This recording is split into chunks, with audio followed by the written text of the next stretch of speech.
हमें ये नहीं कह के गए कि किस दिन आएंगे, किस महीने आएंगे, किस वर्ष में आएंगे। कोई तारीख नहीं बता के गए कि भगवान कब आएंगे। आप और हम होते तो क्या करते?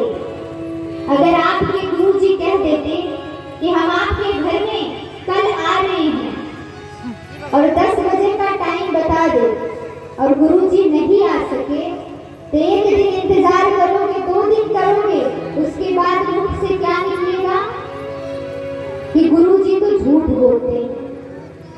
हमारा विश्वास वही से समाप्त हो जाता है, लेकिन शबरी मैया का विश्वास समाप्त नहीं हुआ। शबरी मैया इंतजार करने लगी। 1 दिन बीतता, 2 दिन बीतता, प्रभु नहीं आते। लेकिन यही भक्ति को देखकर 1 दिन परीक्षा लेने कौन आते हैं? हनुमान जी महाराज। शबरी मैया बैर रखती थी क्योंकि उनके आश्रम में कुछ और नहीं था। वो सोचती थी मेरे प्रभु आएंगे तो मैं उन्हें क्या खिलाऊंगी। 1 दिन बैर रखती, प्रभु नहीं आते, तो दूसरे दिन सुबह होता फिर से लाकर फलों को रख देती। आज हनुमान जी बंदर का रूप लेकर आते हैं और आने के बाद जिस बैर को शबरी मैया ने रखा था उसको आकर जूठा कर देते हैं। शबरी जी ने उसको हटाकर दूसरा लेकर आती है।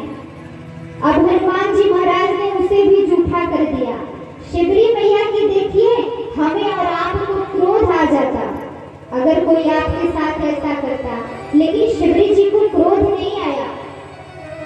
और बार बार ऐसा करने के बाद हनुमान जी जाकर प्रभु राम जी से सारी कथाएं सुनाने लगे।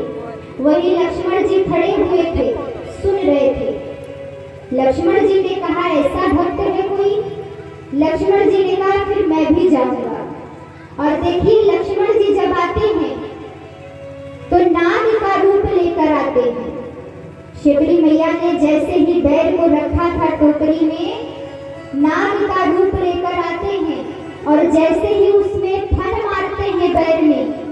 शबरी जी ने जैसे ही देखा, शबरी जी को लगा कि कहीं इसमें विष ना चला जाए, तो शबरी जी ने क्या किया, एक डंडे से उस नाग को मार देती है दूर से।